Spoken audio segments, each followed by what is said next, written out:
When you set out on a journey to do something hard, like be an entrepreneur, reach financial freedom, reach time freedom, there are days where I wake up and I feel on top of the world. And then within hours, is our business going to survive? Do we have enough money coming in? There's so many crazy things that go with it. If you haven't started on the journey, or if you're at the beginning, you may not have reached the point yet where you focusing on your why is the only thing that gets you through. But there will come a time when you going back to the reason you started this in the first place will be the only thing that gets you through the dark trenches that you hit.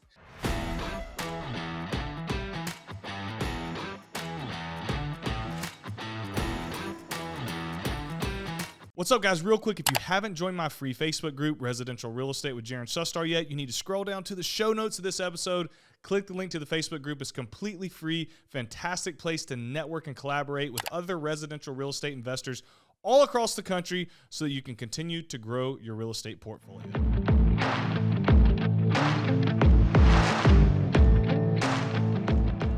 Diego, what is up, my guy? What is up, Jaron? Very happy to be here, finally. Man, for those of you guys listening, this is the second or third time we tried to make this happen. We have had technical difficulties, and as it stands right now, everything looks like it is working perfect, which I'm super excited because I want my listeners to be able to learn from you. I'm so honored that you're here today, Diego, and I can't wait to chat with you more. Oh, yeah, really excited for this opportunity. I know we tried a few times. We're finally going to be able to make it happen.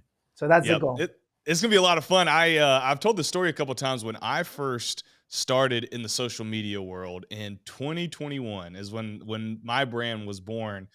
You had a podcast at the time with Felipe, and you guys were doing some stuff, and y'all brought me on. Yes. And let me be on your podcast, and then let me talk to your group. And I had like no followers at the time, like 500 to 700. And I remember you guys bringing me in, like saying, hey, we're going to give you an opportunity to share your message. And y'all were very encouraging. You're like, hey, you got a great message. You got a great personality.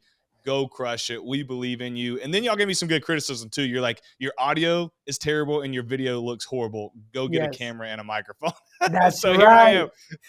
That's now I'm talking to you, and you're in a studio with your light on and everything, microphone. So this is great. This is great. You took action on that. I love it. All because you gave me the constructive criticism that I needed 100%. You guys could go back and probably watch that podcast on YouTube. It is like I was using a computer with a cracked screen. And so the camera was actually cracked. So everything's blurry. I had no microphone. It was terrible, but you guys were very kind to kind of have me on. But man, I'm excited to dive into your story. Real estate wise, Diego has 62 doors. He's been investing since 2013. He's done a lot of partnerships. He's just very, very, very well versed and experienced in the real estate space. But before we dive into the real estate part, I want you to kind of tell us your backstory. I've heard it, I know it, and it's unbelievably inspiring. And I think it'll do a good job of leading us up to where you are today. Yeah, no, for sure. Because I think it's important for people to understand that no matter what background you come from, no matter what your story is, right? We're in a country that if you set your mind to it, you can achieve it. And so I came from Lima, Peru when I was 9 years old. So I am what Congress calls a dreamer. I am a DACA recipient, which means that I came here as a kid, and we came here with a tourist visa, but we didn't know, at least I didn't know, that we were going to overstay and what the technicalities were going to be and what the issues were going to be. So at age 15, I ran into my first hurdle, which was I went to the DMV to get my driver's license like all my friends. And I found out that that I was lacking one document that was like the green card or a sort of visa. And that's when I knew that my life was going to be different than my friends. I put all of my emphasis into school. I graduated third in my high school class. And because I did what everybody told me, right? You get good grades, you go to school. So I do that. And that's where I found out that I couldn't get any student loans or financial aid. So I had enough money to pay for college for 1 year. So I managed to get into Florida State University. I did win some scholarships that were on the merit side. but some of them they denied me. So as I'm going through that, I volunteer for an internship working for free so that I could gain knowledge, right? Mm. And as I'm going through that, they tell me, Diego, you've done more as a freshman than what some seniors do in a year, so we want to hire you. I was like, great, this is my way to pay for college. Then I go through the application process, background check, all that stuff. And they say, Diego, everything is looking good, but we need your work permit. I'm like, cool. I call my mom. Hey, mom, can you send me the work permit? And she goes, we don't have that.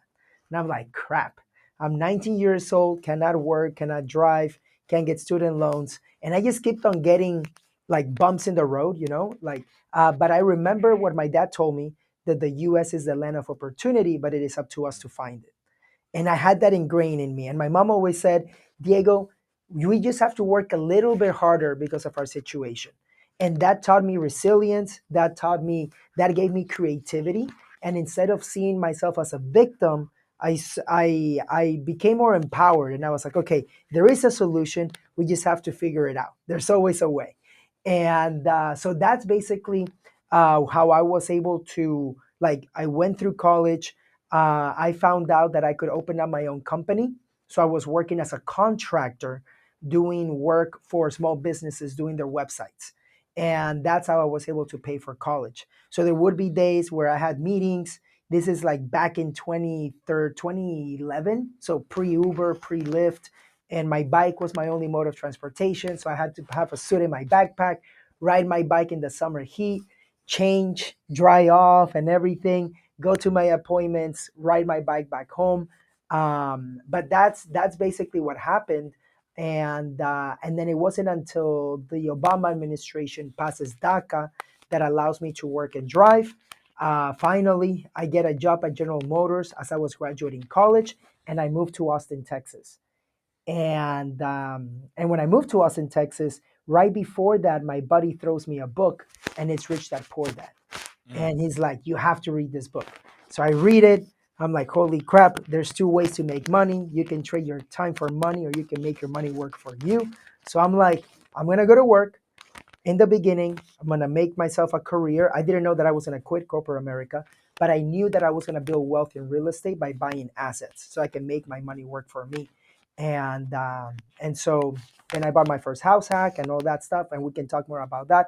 But I'll shut up now because I just shared a lot, and I'll let you see what questions you might have.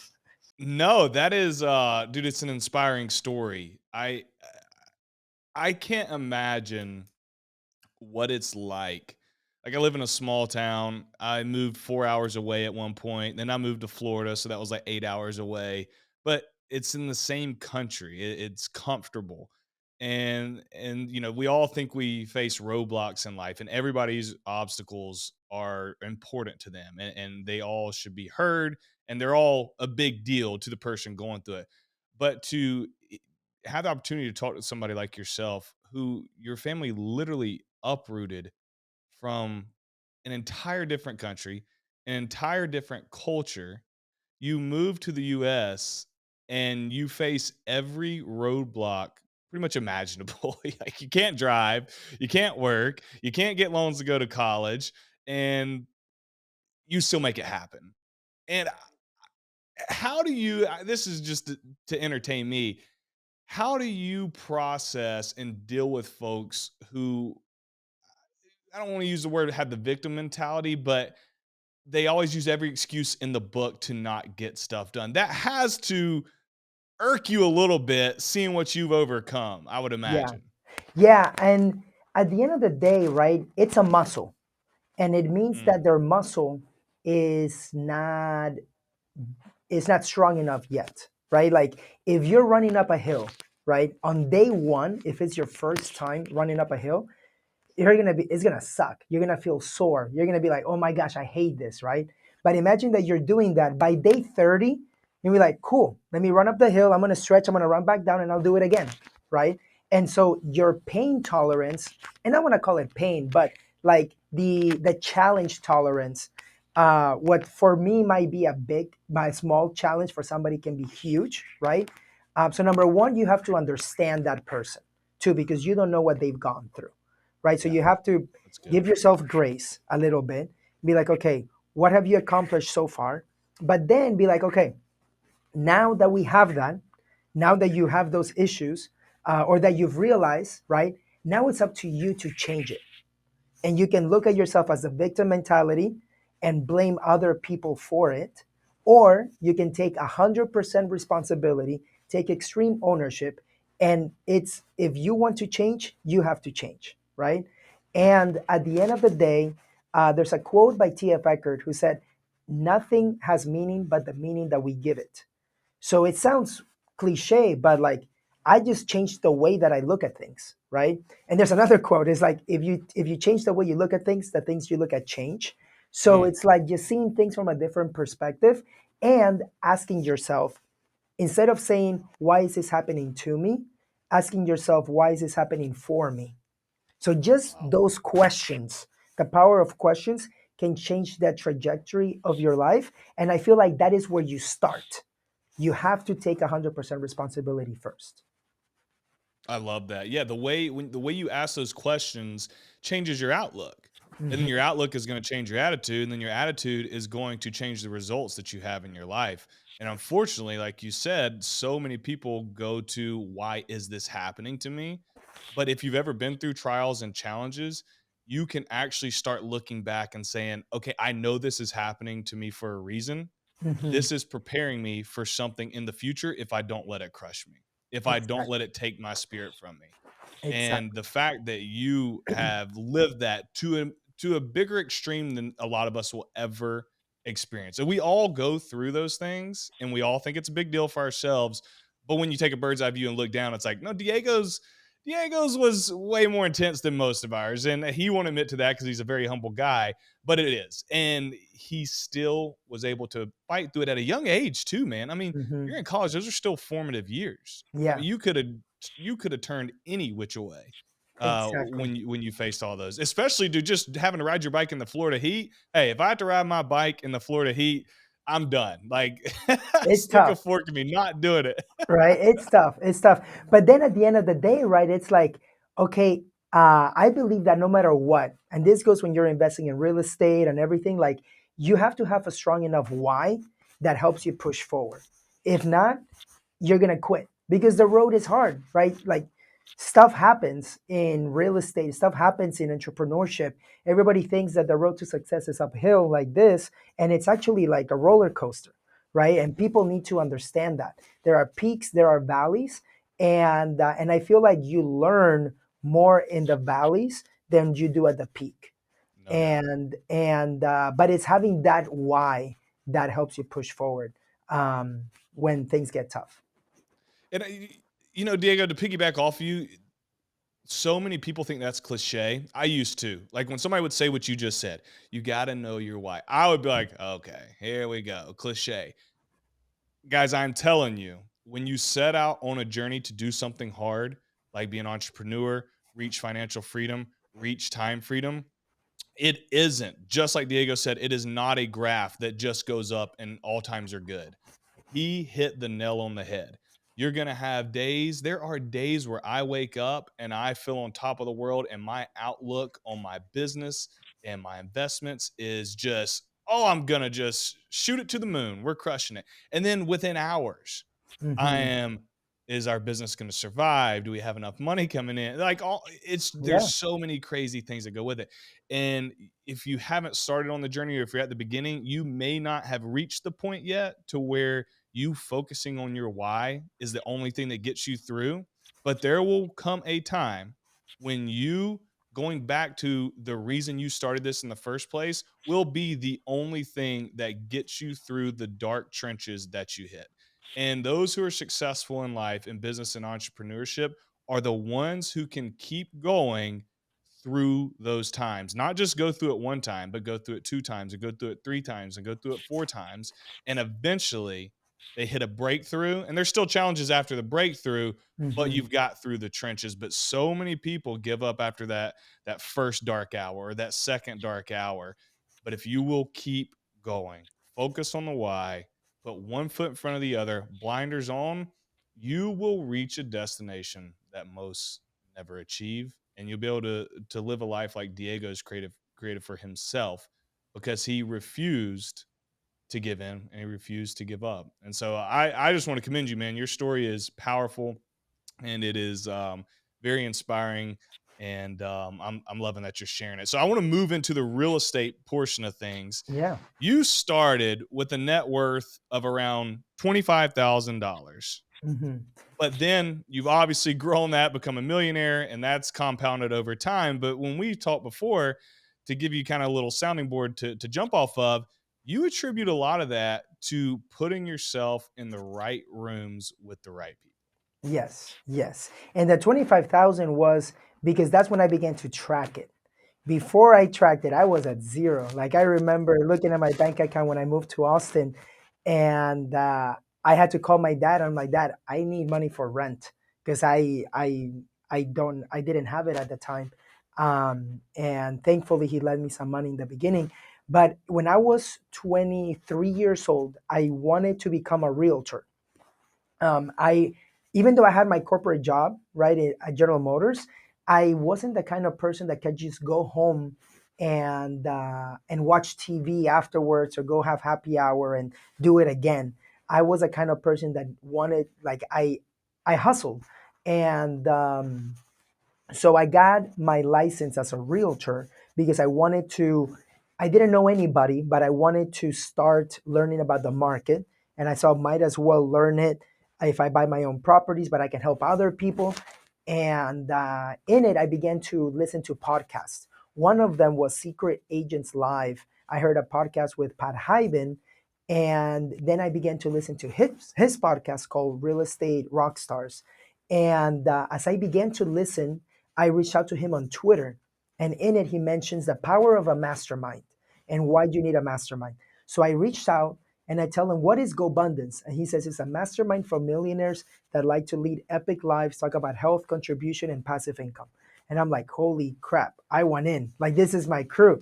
But I was 23 years old. So I go to their website, I fill out a form, I jump on a call, and I tell one of the guys a little bit about me. He's like, all right, Diego, let me see what I can do. And so 2 weeks later, they call me and they say, Diego, we want you to come to our next event, but just know that you're going to be one of the ones that's not a millionaire because it's millionaire only. Are you okay with that? I was like, yes, this is where I need to be. The point was, though, they never told the other guys that I was going to be there. So when I go there, it's in a room with 12 guys. We're hanging out for 4 days and everybody's introducing themselves. And you had to say where you're from, what your net worth was, what you do for business.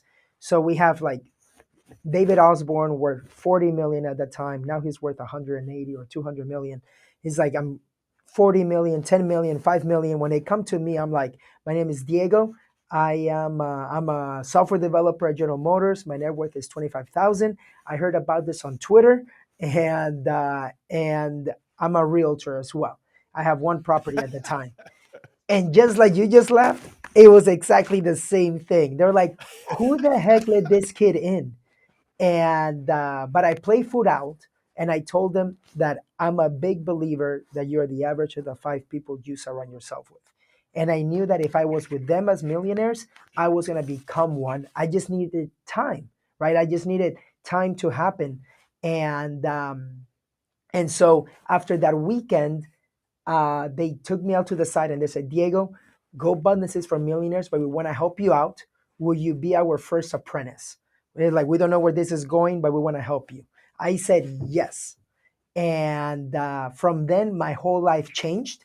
That Mm. was literally to the like almost 9 years ago. I met them. I turned so yesterday, 2 days ago was my birthday. I turned 24 years old at that event. And I told them, guys, you guys don't know this, but today's my birthday. My whole life will never be the same. And fast forward 2 weeks later, I was flying on David Osborne's private plane. My whole life changed after that. And I became a fly on a wall listening to conversations of millionaires. And I just took everything in. And then I took action. Wow. What a story, man. I don't think it's one of those things, I don't know if people understand the power of being around the right people. Yes. It's been something that I have pushed for in my personal life, and I know how it's affected me. And it's interesting when I interview people like yourself, most of them at some point surrounded themselves with people who are more successful than them. That is the only way, in my opinion. I don't want to say it's the only way to be able to get to where you want to go, but man, it will expedite the process for you. How long do you think it would have taken you if you would have just tried to do it by yourself? I mean, you probably would never be where you are today. No, I wouldn't. It would look. I set a goal when I reached that point down to get to 10 properties by age 35. I just wanted Wow. 10 properties by 35. I was like, Okay. if I can save money by age 25 by just one property a year, by age 35 I can have 10. I achieved that by age 27, right? And it Gee. was because of the fact of surrounding myself with those people. And a lot of people say that there's no shortcut to success, and that is not true. The Yep. shortcut is surrounding yourself with mentors that have been there already, so that instead of taking you 10 years, 20 years to achieve it, you can actually do it in 5 years, for example. Yep. And that's been the thing that happened with me. Is I set a goal to become a millionaire when I met them, before, like, to become a millionaire in my 20s. But the fact is, like, if there's no blueprint before, because my family didn't come from money. We came here with $8,000. We were sleeping in a bunk bed in the beginning and everything. And so there's no blueprint, there's no example, right? But if you surround yourself with people that can become the example, then it's totally achievable. You just have to trust the process and understand that there's not a get rich quick scheme. I have more like the crock pot mentality rather than Yeah. the microwave mentality, even though I'm a millennial, that we want everything quick, right? um, like having that crock pot mentality will help you a lot more, because you're not real estate is not a quick get rich quick scheme. Yeah. And I'll tell you one thing of putting people in your corner who have already been there and surrounding yourself is you save yourself a lot of heartache. You're still going to hit bumps in the road, For sure. even with mentors, because there's just things you have to learn by doing. But man, I tell folks who come into my mentorship that want to buy residential real estate, I'm like, we do a lot of things for you. But like when I break it down, I'm pretty much a life raft that is keeping you from drowning.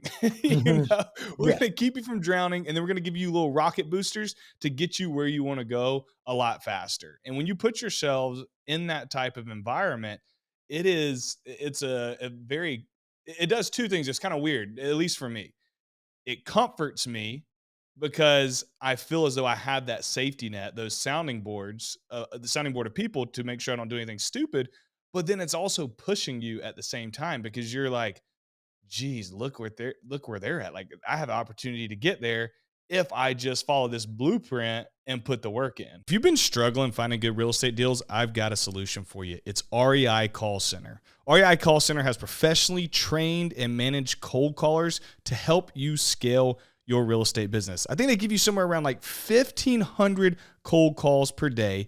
Their clients have closed around $10 million from the leads they brought in. They got close to 200 clients going right now. And they're really more than just cold callers. Yes, they have their team of professionals who are making their calls, but they have weekly trainings and Q&A calls for yourself. They have training videos. They've got Slack channels with dedicated people to make sure you're successful. They've got checklists, cheat sheets, you name it. They've got you covered to make sure you are successful in your real estate journey. Well, how does it all work? Well, step one, you're going to pull a targeted list working with them from prop streams so that you can target the certain locations that you want to start buying properties in. Second, they're going to use their Zen call platform to start calling 1,500 calls a day per cold caller. They're going to then upload all the leads into Asana. You have a view of them, and you can go attack and start buying the properties that you see that pique your interest without having to do any other work. Look, I have worked a W-2 job while building my real estate portfolio. I've been raising a family the entire time, so I haven't had time to go and cold call myself. And that's where a company like REI Call Center comes into effect to be able to take that load off your plate so that you can generate leads, close more deals, and build that portfolio. You can reach out to them at reicallcenter.com, or if you go to the show notes of this episode, you will see a link that will take you directly to it. Buy your first or next real estate deal in the next 90 days guaranteed, or we'll continue coaching you until you do. That's my guarantee if you join my rental academy. I've stumbled upon a process that is so powerful that I can sit here today and say, you can come into my world and buy your first deal in the first 90 days. And if you don't, I'm going to keep coaching you until you do. What we've done in the Rental Academy is we've removed all the roadblocks for you. I've already chosen the market for you. You're going to have leads generated automatically. Myself and my team's going to work with you to analyze those leads. When you pull the trigger on a property that you want to buy and you need to fund it, we've got lenders in place. And after you've closed on it, if you need to rehab it, great. We've got contractors in place. And if you want to keep it as a rental, we've got property managers in place. So you come into our world, we plug you into a proven system, make it easy for you so you can have success in your real estate investing journey. If you're interested, you can go to cowboysacademy.com, or if you go down to the show notes of this episode, click the link that says Cowboys Rental Academy, and it will take you to your next steps there. And so it's kind of like this sweet and sour type thing, like comfort, and I'm very uncomfortable all at the same time. It's weird. Exactly. But if you want to grow, you have to do those things. And they will stop helping you if you're not taking any action. Like imagine that you have mentees that call you once a week and you tell them what to do. And then the next week when they come in, they just create excuses as to why they can do it. Maybe the first time you'll be like, okay, well, come to me next week. And then the second week and the third week. And then you're like, dude, you're just wasting my time. If we're going to come to the same call and you're not going to take any action. Right. So that's what happened with me is like, I took action on anything that they told me. Read this book, go to Tony Robbins, do this, take this speaking class, go to this event. I did it. And they were like, holy crap, Diego, like you're taking action. And by me taking action and seeing results, they wanted to help me even more. So, and then began to compound. Let me tell you what wealthy people don't like: having their time wasted. Mm-hmm. And if they're going to take time out of their day to pour into somebody and that person's going to take it for granted, you're not going to be around very long. And then you're going to miss out on a lot of opportunity. Just do what they say and follow the blueprint. And you're going to have yourself a mentor for life, and you're going to have a lot of success. So when did you start diving all into real estate? How did that unfold? You joined the GoBundance group, mindset's changing. Yeah. You've read Rich Dad, Poor Dad. So you're already interested in real estate because you wanted to be an agent. I think you ran into one property. What point did kind of the floodgates open and you say, okay, like it's time to go all in? Yeah. So there was one period where, so I bought my first property to house hack here in Austin, Texas, and I reduced my living expenses, right? Because what I did is I bought a property with less than 10% down. I mean, with less than 5% down, the $10,000 to house hack. And then I was living for free while working at General Motors and being part-time agent. When I realized that being a realtor, it becomes a money machine. I'm a big believer that you have to have a money machine to be able to not feel capped in your income actively, so that you can deploy all of that into passive income streams. Love that. So what I did is I quit corporate America because it was a calculated risk. A lot of people be like, well, isn't it risky? And I was like, well, no, because if I'm closing one home every 45 days part-time, I know that if I was doing full-time, I could probably close one a month in the beginning, and that's all I needed to pay for my living expenses. Anything else will be extra. By fast forward years later, I was closing 5 a month, right? So then it was crazy. But in the beginning, I kept my expenses low. Some friends were like, Diego, you're making all this money. Why are you still living with roommates, this or that? And I was like, well, because some people are going to work or are going to need to work until they're 65. I want to have the choice of working by the time I'm 30 or 35, right? That was my mentality. So I have to take sacrifices. And so what I did is I lived below my means and I put all of the income into properties. Through multiple strategies. I bought some properties with a buddy of mine, and we rented them by the room for a little while, and it's really cool because I believe that for people to grow faster, partnerships are a great way to do it. One of the things that I did is I understood that there's 4 ways for people that can complement each other to partner up. And that is, you either have money, time, network, or experience, right? It's the knowledge. So in the beginning, I had no money, but I had a lot of time. So then I could be boots on the ground for somebody while I gained the knowledge. And so partner up with a buddy of mine that had the money. And then I became boots on the ground. I managed the properties. I found the deals, all of that stuff. Then when I was making more money as a realtor, then I partner up with somebody, for example, to do Airbnbs. But then I wasn't the one, now the boots on the ground, or the person managing the deals. Now they manage the deals and I was the money guy, right? Mm. But there's a transition period, and those things are important. So right now, as my property comes like 62, 64 doors, um, only three are in my name. The remainder are in partnerships with people in a strategic way that helps me and that helps them based on their unfair advantage. I love that, man. The power of partnerships is real, and I want to dive in and kind of get into the nuts and bolts of it. But you're exactly right. I like to talk about buying real estate with as little of our money in as possible, as long as the deal makes sense. You can do that through a number of ways. Like I've bird a lot of properties. It's been just a great strategy for my wife and I. And so I'd like to teach people how to bird. You can do seller finance. You can do all types of stuff. Yeah. But one that I don't talk about enough on my brand and is partnerships. And I've probably bought, I mean, now that I think about it, you're talking about this, I've probably bought 15 properties in a partnership, 15 doors in a partnership. Hmm. And it can be very advantageous. You don't have to bring as much capital to the deal. Like you said, you can farm out your weaknesses as long as you carry your strengths. You can get creative with how you structure it. I remember when I first started, my first couple flips, I didn't have any capital, like you were saying, Hmm. but I had boots on the ground and I had a little bit of experience. So I would have somebody fund my entire flip, purchase and rehab. I Hmm. would manage the entire project and then we would split profits 50-50. And Cool. I was able to make good money on these flips and I had zero financial risk.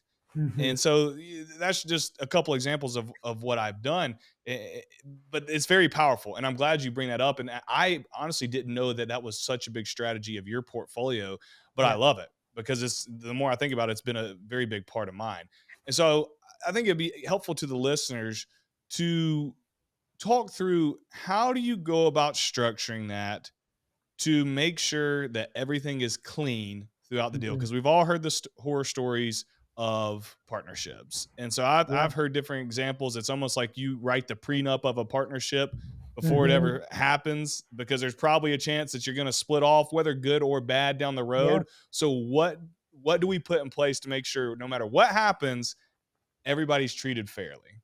Yeah. So there's been a few things, because and some of them I learned by taking action and by mistakes, right? Because in the beginning we didn't know what like I didn't know what I didn't know, and some things we didn't put it on paper, and that lesson cost me around $1,800. I remember Mm, that, because I wasn't on the title, because at this point, and I was on title but not on the loan, because I couldn't qualify for the loan at that time because of my DACA papers.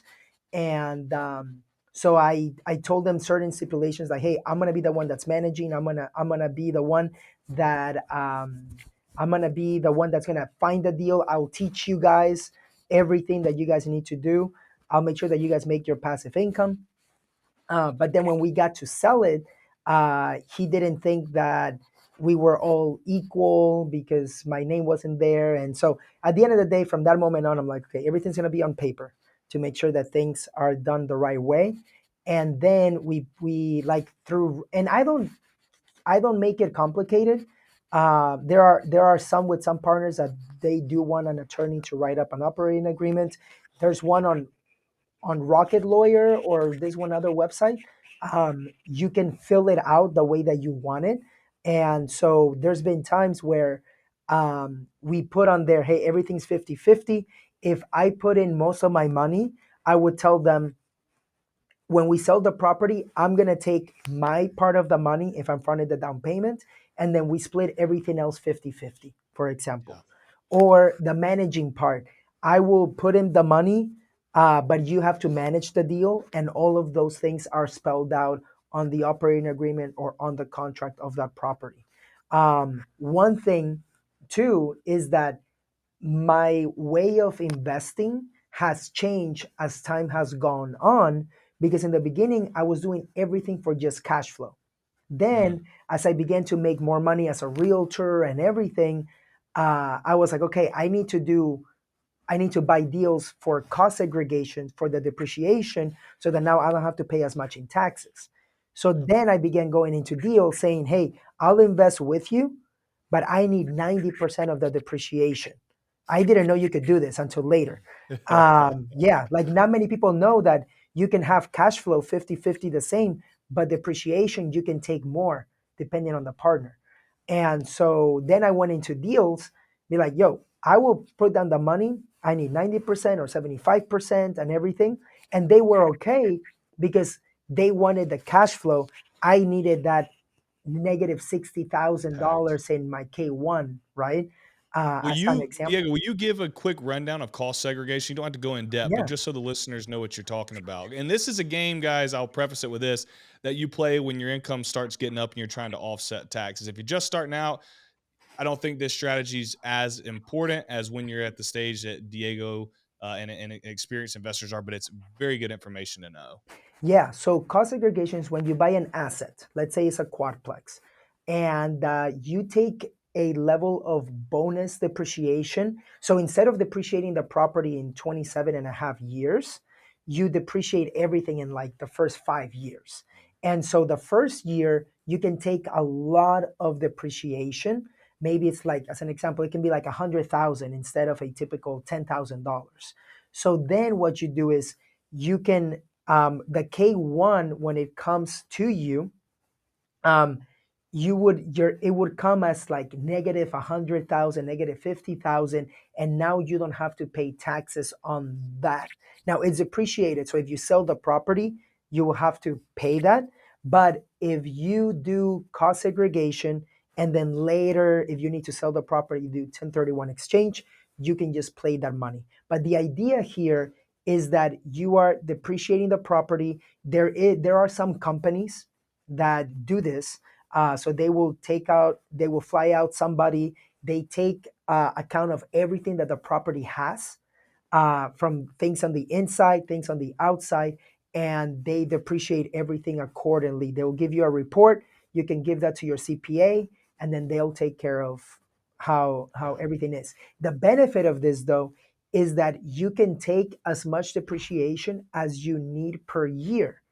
So if you buy multiple buildings, let's say, or multiple multifamilies, and 1 year you get like negative 500,000 in K1s from different deals, you can choose when to take it. 1 year you can take 200, the next year you can take another 200. So now it becomes a money game. And that's one thing that at the end of the day, money is a tool. It's just a Yeah. game. You have to learn how to play it. And in the beginning, as I mentioned, it was more cash flow properties. Then it began playing with cost segs and depreciation and everything. And then now I'm going back to the cash flow part. Yeah. But That's at the really end of the cool. day, that's how one can build it. That's a cool evolution to go on because it means you've had a lot of success. When you start playing the cost seg games, you've done the right thing up until that point. And there's a Mhm. lot of opportunity with cost segregation. Like Diego was saying, they'll bring out a third party company to do what they call a cost segregation study, and your Mhm. CPA will take it. One thing that I do want to note is you can't do it for single family properties, just so everybody listening knows that, unless it's an Airbnb. There is a loophole that you can do cost segregation for Airbnb, but it's hard to do it just for a traditional single family home. You're going to have to depreciate that usually over 27 and a half years. But for multifamily and commercial, you can knock it out. Again, if you're a beginner, just focus on making a lot of money and buying properties. And then if you make enough money and you buy enough properties, this is a really, really, really good problem to have. And it's a fun part of the game where you have to implement a new strategy that you put good team members in place to help you do it. Yes, exactly. And at the end of the day, it's like it's you graduate to something like this. Like it's not Mhm. something that in the beginning everybody takes advantage of. I feel like there's definitely steps that one goes through on their investment journey. And shoot, I didn't start doing that until 2020, 2021. And I've been investing since 2013, right? So it's like Yep. 7 years later, now it gets me to that point. It wasn't on year one or year two. Let's talk about that. The power of time. Yes. Because I've been in the game 5 years, you've been in I guess 10 now. Hmm. I have trouble being able to articulate the magnitude or the effect that real estate will have on your life if you just keep buying and keep holding. Yes. And I've seen it in half the amount of time you have, and so, like, I've experienced it. It has completely, utterly changed our lives. Hmm. But I think it's hard to understand and comprehend if you haven't been through it yet. So I'm gonna let you try to articulate it. Yeah. Like, take our listeners through that journey of you bought that first property in 2013. You're in the mindset of like, you know what, just one a year. But obviously, you pushed way through that. You're Yes. at 60 something doors now, and you've seen the power of what it does for you over time. Yes. And one thing is, when investing in real estate, again, it goes back to the crockpot mentality, but you need to let momentum become your friend. Once you let momentum become your friend, you'll realize that when the market goes up, right? If you have two or three properties, great. But then the market goes up and you have like 50 doors, you're like, holy crap. Like it took me set from 2014 to 2020 to become a millionaire. And then it took me one more year to become a multimillionaire, right? Yep.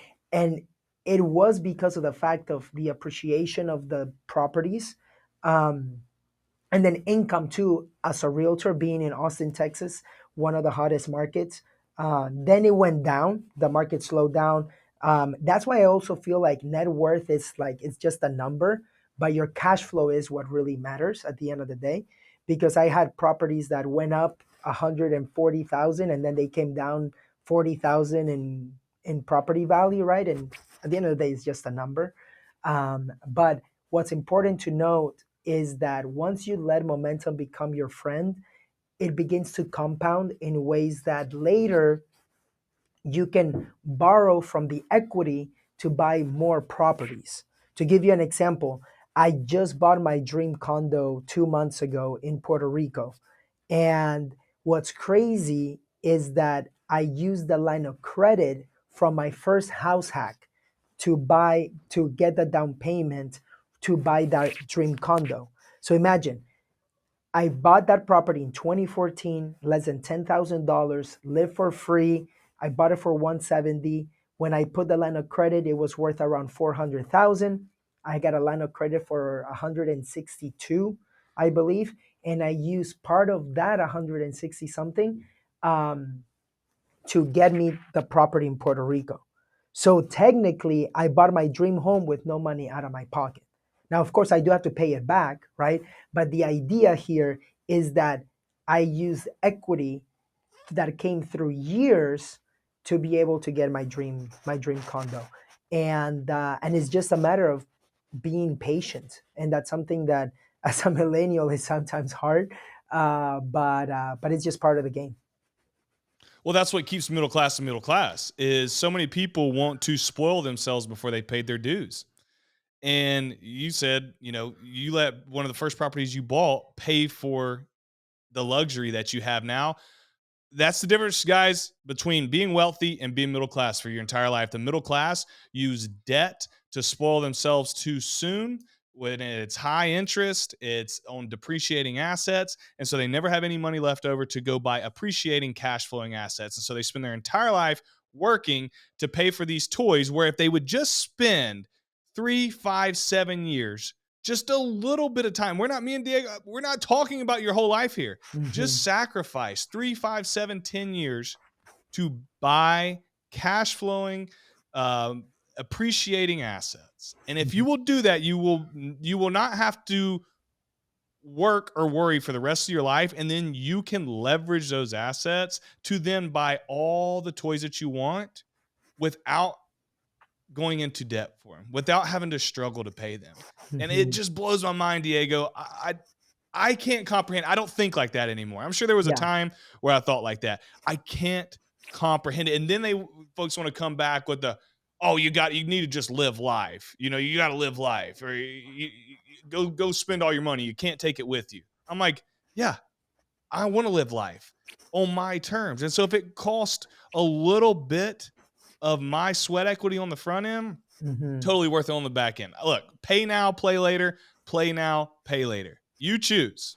When Exactly. you're still working at 40, at 35 and you still have 25 more years of work left, holler at your boy. I'll be chilling at Diego's home. And where'd you just say it was? Puerto Rico? It's in Puerto Rico, yeah. Yeah, I'll be with Diego, bro. We're on the balcony, just living the dream in Puerto Rico at age 40. So, anyway, Yes, sorry to go on that rant. yes, But if you yes. listen to this and you're stuck in that middle class mindset and lifestyle, you have to change. There's no other solution. Stop. Sell the stuff. I've been there. I've done it. I've sold the truck. I've been through the trenches and paid off debt. Like, do it. It's worth it. Get your finances in order and then start back from ground zero. Start buying cash flow, income producing, appreciating assets. Just do it for 5 years. Your life will change forever. Your legacy will change forever. Your family tree will be changed forever. 100%, 100%. And it becomes more, it starts with the mindset of instead of collecting bills, instead of collecting credit card debt, right? People should be collecting assets that pay for their bills. And they should see that, okay, well, this house is going to pay for X. This house is going to pay for my car payment and my gas. This house is going to pay for my cell phone bill and my insurance. This house is going to pay for food for a month, and so forth, right? So that's the way that I began to see it. And one thing that you mentioned is a lot of people, like, the way that financial freedom works is that financial freedom then gives you time freedom, and instead of having to go to work, you get to do to work, you get to go to Yep. work, and that getting gives you actual the freedom that, because you can still work, like, dude, no matter how much money I have in the future, if they're gonna be like, Diego, would you want to speak? Would you want to do a podcast interview?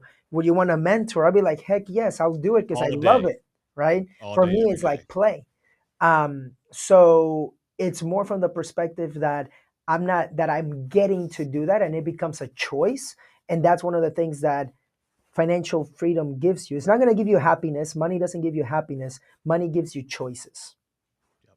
And if you make the right choices, then you'll be very, very happy. Because I've been broke Yes. and I've had money, and man, it sure is nice. Sure is nice having money. But you guys just have to. I'm gonna make one more point on this, on changing the mindset to buying assets. If you will just, oh, if I could just come and just grab you and bear hug you, to all you listen to this, and just make you start buying assets, you will be forever great. I want to give a real life example of what's going on in my life just with one property. Okay. Mhm. And I own a bunch, 20, 30, something, somewhere in that ballpark that we've bought over the last 5 years. But one of the first Airbnb we bought, I bought it for 187,000 in 2019. Okay, is in Charleston, South Carolina on Seabrook Island. I am listing it next week because I want the capital for a different project. It's been great. It was a 2-bed, 2-bath, less than half a mile from the ocean. But our family, we have 6 of us now. And I'm not taking 4 kids to a 2-bed, 2-bath with 800 square foot of living space. We're done with it. And so it's been a fantastic rental. We've enjoyed it, but I'm going to sell it. And you know what I'm going to sell this property for, Diego? You know what it's listed for Oh starting next my God. week? Is it over 30? $550,000. And the Holy house crap. 3 doors down just sold for 610 2 weeks ago, and it's a little bit Wow. nicer. And so I'm going to clear net right around $300,000 off of a property that I bought 4 years ago because I said yes. Because of, instead of taking that money, that 10% that I needed, that $18,000 that I needed to buy that property, instead of wasting that on garbage, Hmm. I said, I'm going to buy this asset. I don't care if you want to listen to this and say, well, you got lucky because of the market. You got this, you got that. I got lucky because I took action and I Hmm. didn't go waste my money on junk like a lot of other people do. And so, because I made the decision to do that, I'm going to clear $300,000 in 4 years. If you divide 300,000 divided by 4, that's $75,000 a year. This property, at the end of the day, not counting cash flow, Diego. Hmm. We're not going to count cash flow, and that's been cash flowing me $850 a month for the last 4 years. It's paid me cash flow side paid me $75,000 a year because I used my money to buy an asset. This one asset paid me a middle class salary. That is amazing. I didn't have to work for it. Management Exactly. handled it. And that is the And so power of real estate. yeah, I say that to inspire you guys. Go ahead. Sorry. No, yeah. I mean, that is the power of real estate. That's a power that people don't see in the future, but they have to just trust the process. So that is freaking awesome. Congratulations on that win. Yeah. Yep. And I just, real life example for you guys to hopefully drive this point home. You got to start. You got to start because you're only robbing from your future Exactly. when you No, don't jump into the game to change your life. Well, Diego, man, this has been fantastic. Every time I hear your story, I'm inspired by it. You're a legend at real estate. I love your content on social media. You're a great mentor, a coach. And I really, really, really appreciate you being on the show today. Where can folks find you if they want to get into your network? yes. So they can go to they can follow me on Instagram at real Diego Corzo and they can also go to the website defiinvestors.com, the fiinvestors.com, and it basically stands for the financial independent investor. Because we want to have like continue to helping people to have that mindset, right? To have that mindset. But what happens once you become financially free? You get different sets of, I don't want to say problems, but you think a different ways. Like, what do I do now, right? When money becomes irrelevant, and that's when I feel Mm. you people really begin to find their purpose, their passions, and everything. And we're building a community that people that um, are all about their lifestyle of financial freedom. I love that. Hashtag make money irrelevant. There you go, Diego. Put it on a Yes. shirt. Just send me a few royalties. Okay. Just enough for the idea. No, I'm Th- playing. Well, That man, is hey, a great I am one, so, dude. Make I know, bro. make Roll with money it. irrelevant. Yes. If you make a shirt, just send me one. I'll rock it, bro. I will rock it. I love it. I That's love it. awesome. Well, yeah, thank you for being on the show, man. You're an amazing human being. This is inspiring. And everybody listen to this. Go take a picture of you listening to me and Diego. Um, Take a picture of you listening to us and post it on Instagram. Tag Diego at Real Diego Corzo. Tag me at Finance Cowboy. We'd both love to thank you personally for taking time out of your day to listen to this show. And for all the listeners, I'll talk to you soon. Diego, thank you again for being on. Jaren, thank you very much for this opportunity, and we'll be in touch.